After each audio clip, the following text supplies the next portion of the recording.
بسم الله الرحمن الرحيم.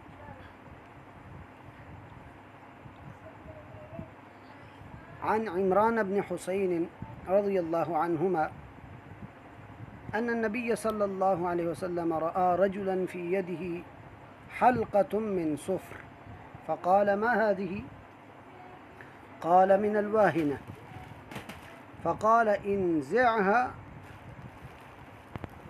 انزعها فإنها لا تزيدك إلا وهنا، فإنك لو مت وهي عليك ما أفلحت أبدا. رواہ احمد بسند لا بأس به.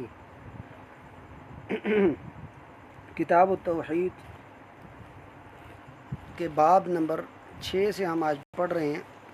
باب من الشرک لبس الحلقة والخیط ونحوهما لرفع البلاء او دفعه.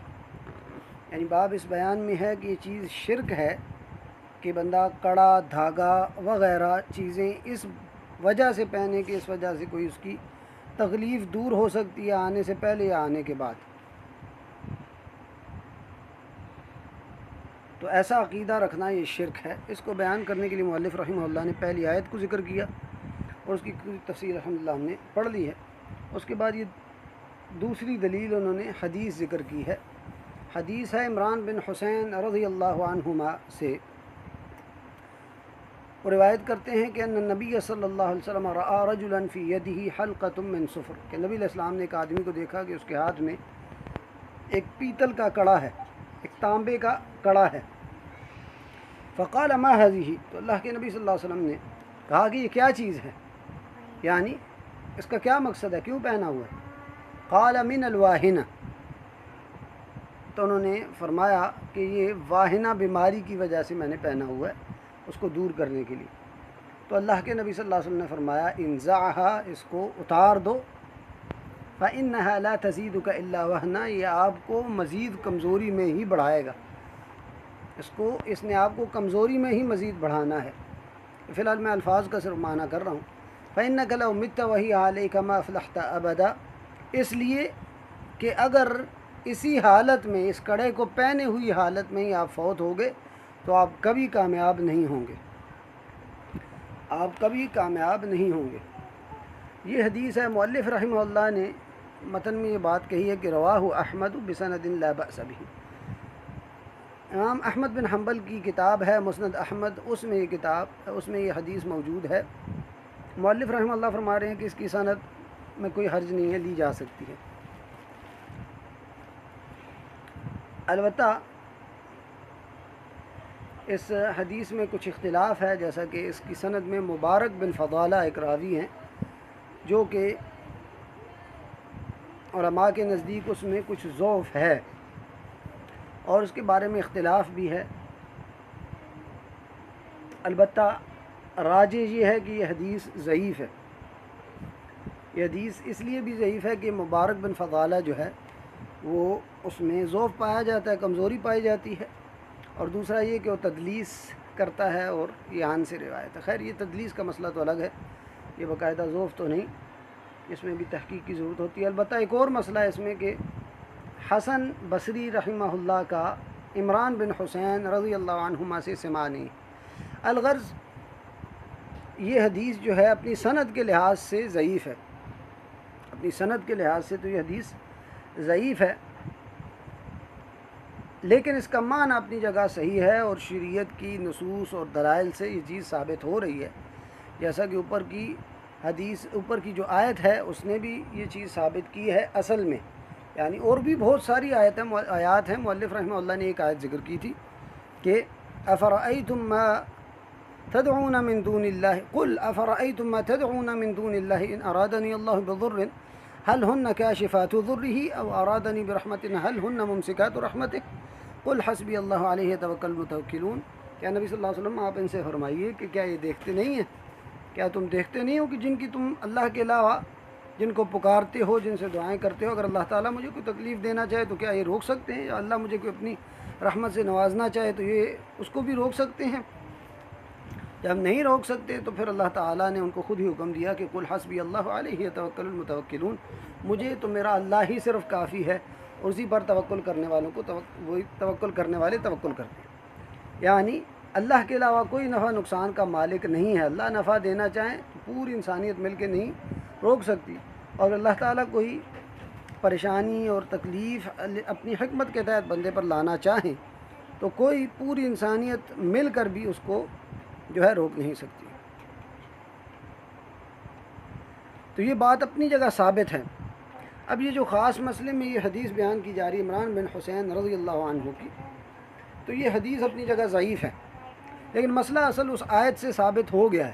آیت سے یہ بات ثابت ہو گئی ہے کہ جس چیز کو بھی اللہ کے علاوہ جس کی عبادت کی جا رہی ہے وہ باطل ہے، اس وجہ سے کہ نہ تو وہ اللہ کے اختیار سے ہٹ کر ہے. جب اللہ تعالیٰ چاہیں گے تو وہ ساری انسانیت مل کے کچھ نہیں کر سکتی، تو وہ چیز کیا کرے گی؟ اس کا مطلب اصل نفع اور نقصان کا مالک صرف اللہ تعالیٰ کی ذات ہے. کسی اور کو بنایا جائے گا تو اگر وہ شرعی سبب نہیں ہے اور ظاہری تجربے سے وہ سبب ثابت نہیں ہے تو وہ شرک ہوگا. الغرض اس حدیث کو دیکھ لیں کہ فرماتے ہیں کہ ان نبی صلی اللہ علیہ وسلم رأى رجلا، نبی علیہ السلام نے ایک آدمی کو دیکھا. یہ دیگر حدیث سے یہ بات ثابت ہے، البتہ وہ بھی حدیثیں ضعیف ہیں، لیکن چلیں اس کے معنی کو کچھ سمجھ لیتے ہیں کہ نبی علیہ السلام نے دیکھا کہ ایک آدمی ہیں جو کہ خود عمران بن حسین ہی تھے، ان کے ہاتھ میں یہ اس طرح کڑا تھا. تو اللہ کے نبی صلی اللہ علیہ وسلم نے فرمایا کہ یہ کیوں پہنا ہے آپ نے، کس مقصد سے پہنا ہے؟ تو فرماتے ہیں من الواہنہ، یہ ایک بیماری ہوتی ہے کہ جو انسان کے مرد کے خاص کر کندھے میں ایک درد پڑتا ہے اور اس سے پورا ہاتھ جو ہے اس میں بلبلا اٹھتا ہے اور بڑی سخت تکلیف دیتا ہے، اور پھر اس سے جسم کمزور ہونا شروع ہو جاتا ہے. تو اس سے دوری کے لیے، اس کو ختم کرنے کے لیے انہوں نے، وہی جو جاہلیت کا انداز تھا، ان کو پتہ نہیں تھا اس بات کا، تو انہوں نے یہ پہن لیا. تو اللہ کے نبی صلی اللہ علیہ وسلم نے دیکھا تو فوراً اس سے منع کیا کہ اس کو فوراً اتارے، کیونکہ یہ آپ کی کمزوری کو دور نہیں کرے گا بلکہ آپ کی کمزوری کو بڑھائے گا. یعنی خاص کر سب سے بڑی کمزوری تو یہ بڑھا رہا ہے کہ عقیدے کی کمزوری ہے، کہ اس کے اوپر بندے کا توکل بن گیا ہے، اس کو سبب بنا لیا ہے، حالانکہ اللہ نے اس کو سبب نہیں قرار دیا. اور پھر صحابی کو یہ تنبیہ کی ہے اور بتایا ہے، یہ وعید سنائی ہے کہ اگر اسی حالت میں فوت ہوگے تو کبھی کامیاب نہیں ہوں گے. البتہ یہ حدیث ثابت نہیں ہے اپنی جگہ، یہ حدیث ضعیف ہے.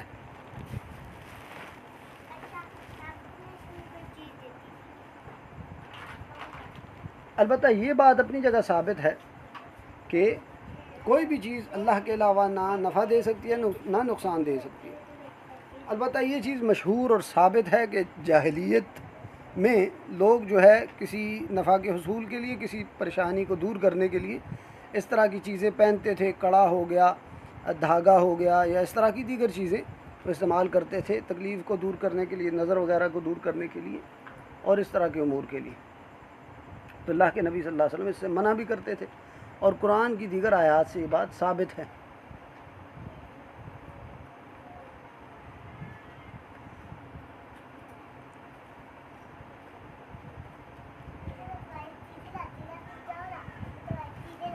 خیر اس کے بارے میں ہے تو یہ بڑی صریح روایت تھی، مؤلف رحمہ اللہ نے اس لیے بھی ذکر کر دی.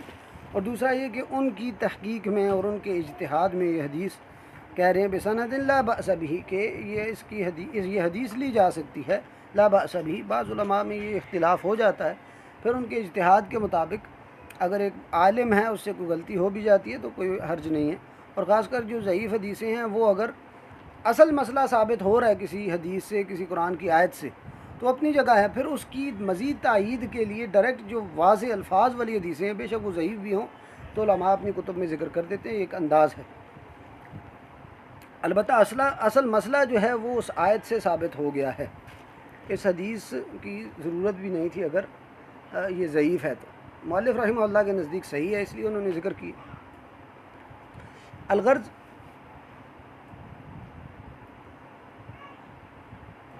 اس میں کڑے کا ذکر ہوا ہے.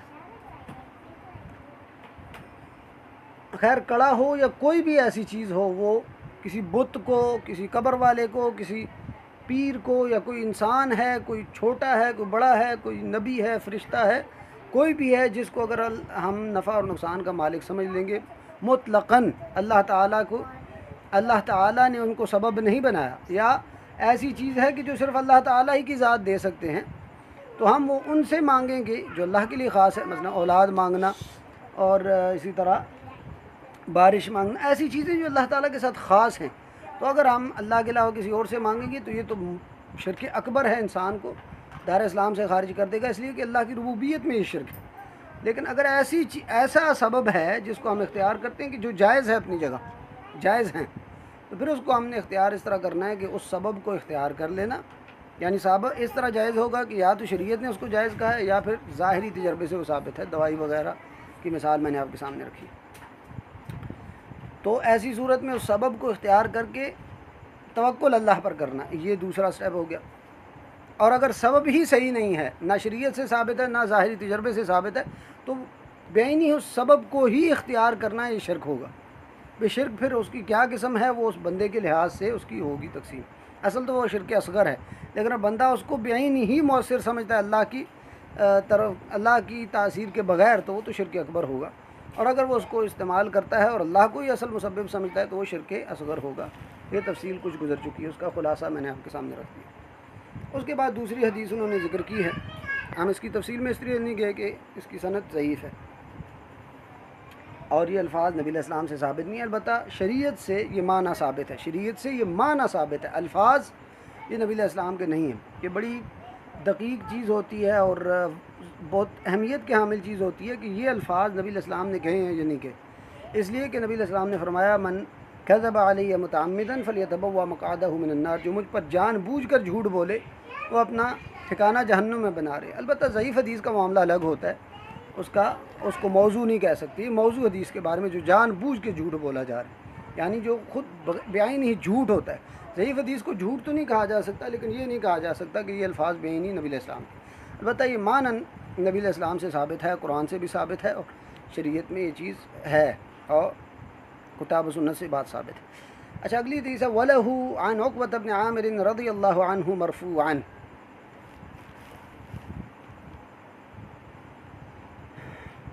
یعنی مسند احمد ہی میں عقبہ بن عامر رضی اللہ عنہ سے روایت ہے مرفوعاً. مرفوعاً کا مطلب ہے یعنی وہ نبی علیہ السلام سے روایت کرتے ہیں. روایت کے الفاظ یہ ہیں من تعلق تمیمۃ فلا اتم اللہ لہ. اللہ کے نبی صلی اللہ علیہ وسلم نے فرمایا جو بندہ تمیمہ لٹکائے اور اس کے ساتھ اس کا دل جڑ جائے، توکل جڑ جائے، یہ معنی اس میں آتے ہیں.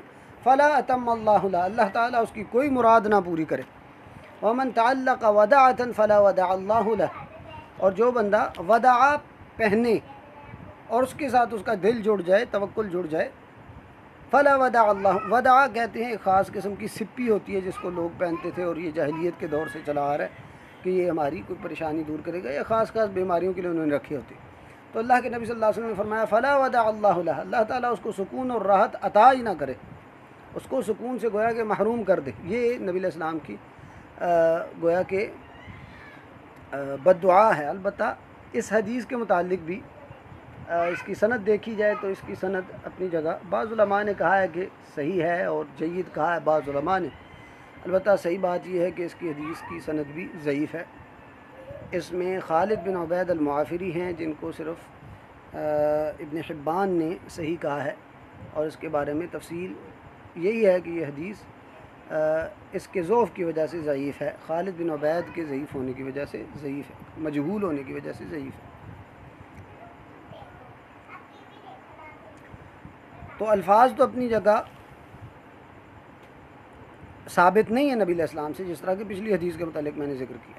البتہ یہ معنی اپنی جگہ ثابت ہے کہ جو بندہ کسی کے ساتھ ایسا توکل بنا لیتا ہے، ایسا اس کو سبب بنا لیتا ہے جو سبب ہے نہیں شرعی طور پر. یعنی تمیمہ ایسے چیز کو کہا جاتا ہے جو پہنا جاتا ہے گلے وغیرہ میں، وہ موتی ہوں یا کوئی بھی ایسی چیز ہو جس کو لوگ اس مقصد کے لیے پہنتے ہیں کہ اس کے ذریعے انسان کو شفا ملتی ہے یا کوئی پریشانی بیماری وغیرہ نظر وغیرہ دور ہوتی ہے، تو اس کو تمیمہ کہا جاتا ہے.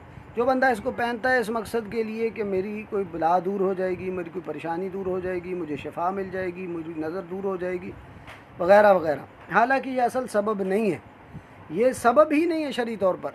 نہ ہی ظاہری تجربے سے یہ بات ثابت ہوتی ہے کہ گلے میں کچھ پہننے سے بندے کو شفا مل جائے یا اس کی پریشانی دور ہو جائے. تو جب یہ سبب ہی نہیں ہے تو اس کو اختیار کیا جائے گا تو یہ جو ہے شرک اصغر ہوگا اپنی جگہ اس عمل کے کرنے میں. اور پھر وہ اکبر کب بنتا ہے اس کے متعلق ہم نے تفصیل ذکر کر دی. اسی طرح سپی پہننا اور اس طرح کی چیزیں دیگر جو بھی ہیں وہ ساری اس میں شامل ہے. البتہ یہ حدیث بھی اپنی جگہ ثابت نہیں ہے اور اس کی سند بھی ضعیف ہے. خیر اسی لیے ہم پھر آگے چلتے ہیں. اگلی حدیث جو ہے وہ صحیح ہے اور اس کی تفصیل ہم کچھ ذکر کر دیتے ہیں.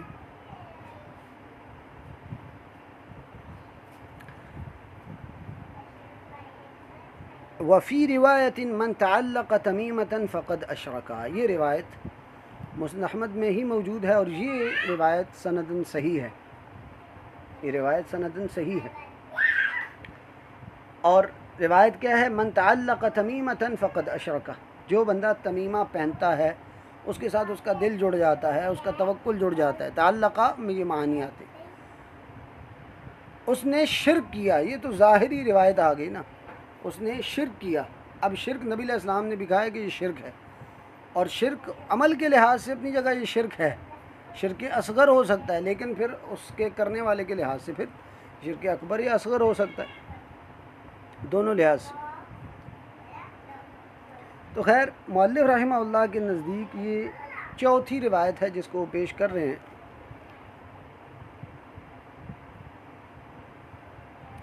اور روایت کا قصہ کچھ تفصیلاً یہ ہے اور یہ روایت بھی عقبہ بن عامر رضی اللہ عنہ ہی سے روایت ہے اور مسند احمد ہی میں موجود ہے صحیح سند کے ساتھ.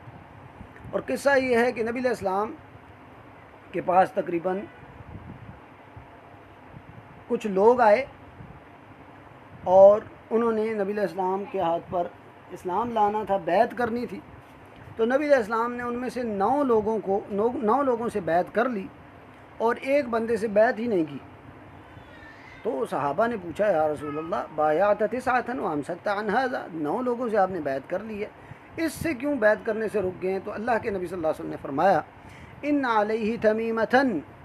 اس نے تو تمیمہ پہنا ہوا ہے. اس نے کوئی تمیمہ، میں نے آپ سے پہلے بھی عرض کیا کہ گلے میں جو پہنا جاتا ہے وہ موتی ہوں، وہ کوئی اور ہڈیوں کی چیز بنی ہوئی ہو یا پھر وہ کوئی اور لٹکائی جانے والی چیز ہو جس کے ساتھ ایسا تعلق بندے کا جڑا ہوا ہے کہ اس کو بندہ سبب سمجھ رہا ہے کہ اس سے میری کوئی بلا دور ہو جائے گی، کوئی میری پریشانی دور ہو جائے گی یا میری نظر ختم ہو جائے گی جو اگر لگی ہوئی ہے، یا اگر لگ سکتی ہے تو میں نے پہلے پہن لی ہے، تو اس کو کہتے ہیں تمیمہ.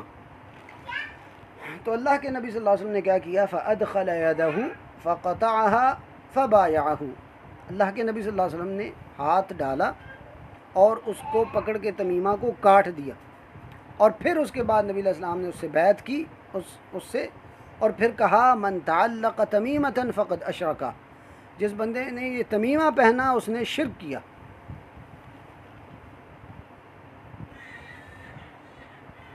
تو یہ حدیث جو ہے حسن ہے. پچھلی حدیثیں دونوں جو ہیں وہ ضعیف ہیں.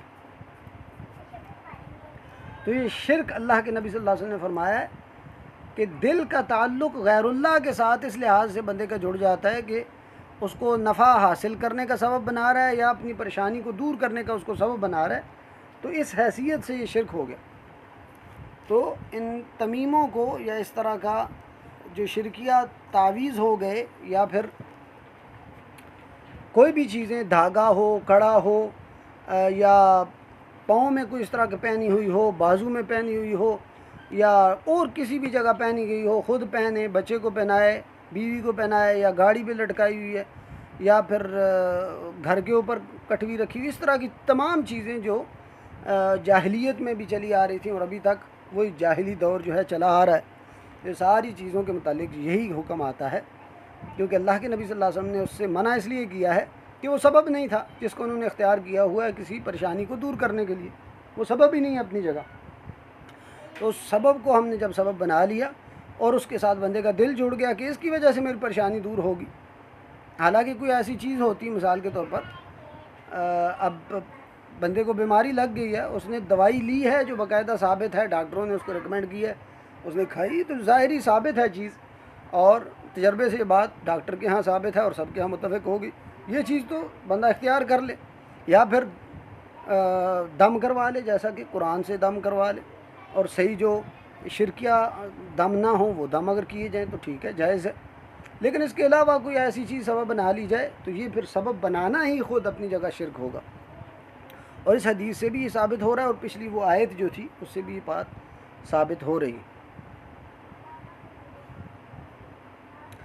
تو یہ اپنے عمل کے لحاظ سے تو یہ خود چیز جو ہے، یعنی سبب کو اختیار کر لینا جو خود سبب نہیں تھا، نہ شرعی لحاظ سے نہ ظاہری تجربے کے لحاظ سے، تو یہ چیز اس سبب کو اختیار کرنا ہی شرک اصغر ہے اپنی جگہ۔ لیکن یہ شرک اکبر بھی اس صورت میں ہو جائے گا کہ اگر یہ سمجھا جائے کہ یہ بذاتی ہی بغیر اللہ کے حکم کے یہ میری پریشانی تکلیف کو دور کر دے گا، اگر یہ عقیدہ ہے کسی کا تو وہ شرک اکبر میں پڑ گیا اور دارہ اسلام سے خارج ہو گیا۔ اگر اسی پر بغیر توبہ کے مر گیا تو وہ معاذ اللہ ہمیشہ کے لیے جہنمی ہوگا، کیونکہ شرک اکبر کا یہ معنی ہے۔ اور اس حدیث میں صراحتاً یہ بات بتائی گئی ہے کہ یہ جو چیزیں لٹکائی جاتی ہیں اور ان کے ساتھ بندے کا تعلق جڑ گیا، اسی پر توکل کرنا شروع کر دیا کسی پریشانی کو دور کرنے کے لیے یا کسی نفع کو حاصل کرنے کے لیے، تو یہ چیزیں شرک ہیں۔ اور پھر یہ اخلاص کے بھی منافی چیز ہے، لا الہ الا اللہ کے منافی یہ چیز ہے کہ اللہ کے علاوہ کوئی معبود برحق نہیں ہے، تو عبادات ساری صرف اللہ کے لیے ہوں گی۔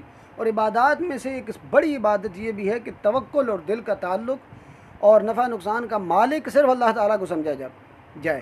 اب یہ جو چیز تھی اگر کسی اور کے ساتھ جڑ گئی ہے، اللہ کے علاوہ کسی اور کے ساتھ جڑ گئی ہے، تو یہ تو اپنی جگہ شرک ہے، یہ تو اپنی جگہ شرک ہے۔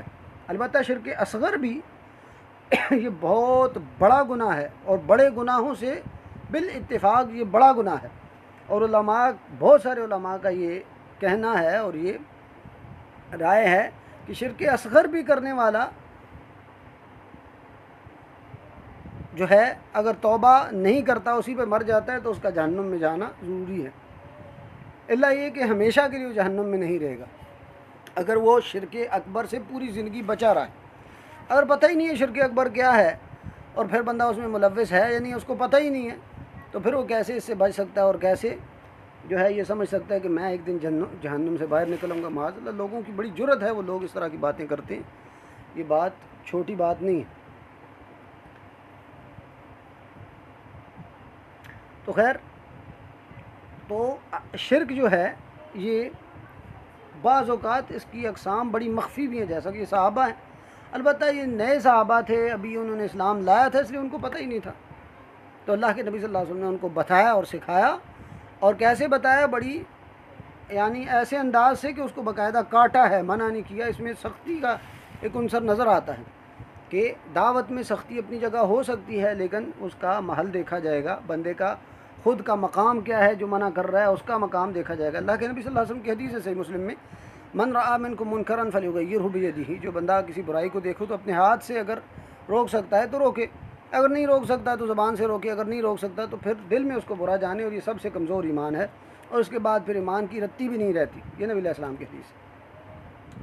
لیکن اس میں اپنا مقام دیکھنا ہوگا۔ ایک بندے کا کوئی مقام ہی نہیں ہے، وہ خود یعنی ٹھیک ہے عوام الناس میں سے ہے یا عالم بھی ہے، تو اس کا اتنا مقام اور مرتبہ نہیں ہے لوگوں کے ہاں، تو وہ اگر یہ کام کرے گا تو تھوڑا فتنے کا سبب بھی بن سکتا ہے، تو اس لیے حکمت سے اپنی جگہ یہ چیز دیکھنی چاہیے۔ تو نبی علیہ السلام نے خیر اس کا یہ تمیمہ کاٹا، اور پھر اس کو یہ بتایا کہ وجہ یہ ہے کہ من تعلق تمیمۃ فقد اشرکا۔ تو یہ حدیث اس بات پر دلالت کرتی ہے کہ تمیمہ اور گلے میں لٹکائی جانے والی اور جسم پر بھی پہننے والی اور کوئی اس طرح کی چیز جس سے اس طرح کا تعلق جڑ جائے کہ اس کی وجہ سے میرا کوئی پریشانی دور ہوگی یا مجھے کوئی نفع ملے گا، تو یہ ساری چیزیں شرک ہوں گی، یہ شرک ہوں گی، اور یہ توکل میں خلل ہے بہت بڑا۔ اور اللہ تعالیٰ کے ساتھ جو توکل ہونا چاہیے کہ اللہ ہی سارے نفعوں کا مالک ہے، سارے نقصانوں کو دور کرنے والی ذات اللہ تعالیٰ کی ذات ہے، یہ اس کے منافی چیز ہے، اور اس لحاظ سے یہ شرک ہے۔ اور نبی علیہ السلام نے صراحت سے کہا فقد اشرکا، اس سے یہ جو مؤلف رحمہ اللہ نے بات کہی ہے وہ ثابت ہو رہی ہے کہ جو بندہ اس طرح کی چیزیں پہنتا ہے اس مقصد کے لیے، اس مقصد سے کہ وہ میری کوئی پریشانی دور کر دے گا آنے سے پہلے یا آنے کے بعد، تو یہ چیزیں شرک ہیں، اور نبی علیہ السلام کی حدیث سے یہ صراحت سے یہ پتہ چل رہی ہے بات وہ۔ اس کے بعد ہے آگے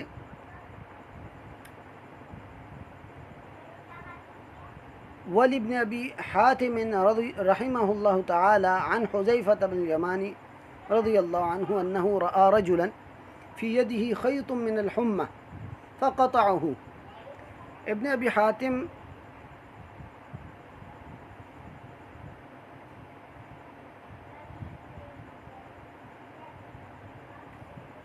ابی حاتم رحمہ اللہ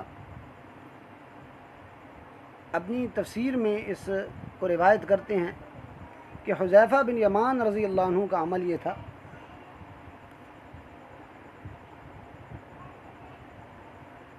کہ حذیفہ بن یمان رضی اللہ عنہ نے ایک آدمی کو دیکھا فی یدہ خیط من الحمہ، اس نے اپنے ہاتھ میں دھاگا باندھا ہوا ہے، اور کس وجہ سے باندھا ہوا ہے؟ اپنی کسی بخار کو دور کرنے کے لیے، حمہ کہتے ہیں اس طرح کے بخار کو۔ فقطعہ، تو حذیفہ بن یمان رضی اللہ عنہ نے اس دھاگے کو کاٹ دیا، اور پھر انہوں نے یہ آیت تلاوت کی، وما یؤمن اکثرهم باللہ الا وهم مشرکون، سورہ یوسف کی یہ آیت ہے۔ اللہ تعالیٰ فرماتے ہیں کہ وما یؤمن اکثرهم باللہ، ان میں سے اکثر لوگ جو اللہ پر ایمان رکھتے ہیں، اللہ کو رب مانتے ہیں، اور اللہ کی ربوبیت کے افعال کو اللہ کے لیے مانتے ہیں کہ اللہ خالق ہے، مالک ہے، رازق ہے، اور سب کچھ دینے والا ہے، نفع نقصان کا مالک ہے۔ یہ تو مشرک اس وقت کے بھی مانتے تھے جو نبی علیہ السلام کے زمانے میں تھے، الا وہم مشرکون، لیکن اس کے ساتھ ساتھ وہ مشرک بھی ہوتے ہیں، اللہ کے ساتھ عبادت میں شرک کرتے ہیں۔ ایمان اللہ تعالیٰ پر رب ہونے کے لحاظ سے کرتے ہیں کہ اللہ ہی خالق، مالک، رازق اور سب کچھ چلانے والا ہے، لیکن عبادت میں اس کے ساتھ شرک کرتے ہیں۔ اور یہ بھی حذیفہ بن یمان رضی اللہ عنہ نے اس آیت کو پڑھا ہے اس زمن میں۔ البتہ یہ قول بھی جو حذیفہ بن یمان رضی اللہ عنہ کا یہ عمل بھی اپنی جگہ ثابت نہیں ہے۔ حدیث جو انہوں نے بیان کی ابن ابی حاتم کی سند سے، وہ حدیث اپنی جگہ ضعیف ہے، اس سند میں ضعف ہے، حذیفہ بن یمان رضی اللہ عنہ سے یہ بات ثابت نہیں ہے۔ البتہ نبی علیہ السلام کی وہ جو حدیث ہے اس باب میں آ گئی، من تعلق تمیمۃ فقد اشرک، اسی سے بات ثابت ہوگی، اور اوپر والی جو آیت ہے اس سے بھی یہ بات ثابت ہوگی۔ ایک مؤلف رحمہ اللہ نے ساتھ میں یہ اس لیے چیزیں ذکر کی ہیں کہ صراحت سے اس میں ایک بات آ گئی ہے جس سے وہ جو صحیح حدیث ہے اس کی تائید ہو جاتی ہے، اور یہ بات اپنی جگہ معنوی لحاظ سے ثابت ہو جاتی ہے کہ یہ معنی اپنی جگہ ثابت ہے۔ تو ضعیف حدیث ہے، اس لیے علماء بعض ذکر کر دیتے ہیں، لیکن اس کی سند اپنی جگہ ضعیف ہے۔ اب اس باب میں جو فوائد آ رہے ہیں اور اس سے مؤلف رحمہ اللہ نے جو اخذ کیا ہے، تو انشاءاللہ تعالی ہم اس کو کل پھر پڑھ لیتے ہیں اور یہ باب مکمل ہو جائے گا۔ بارک اللہ فیکم، وآخر دعوانا الحمد للہ رب العالمین۔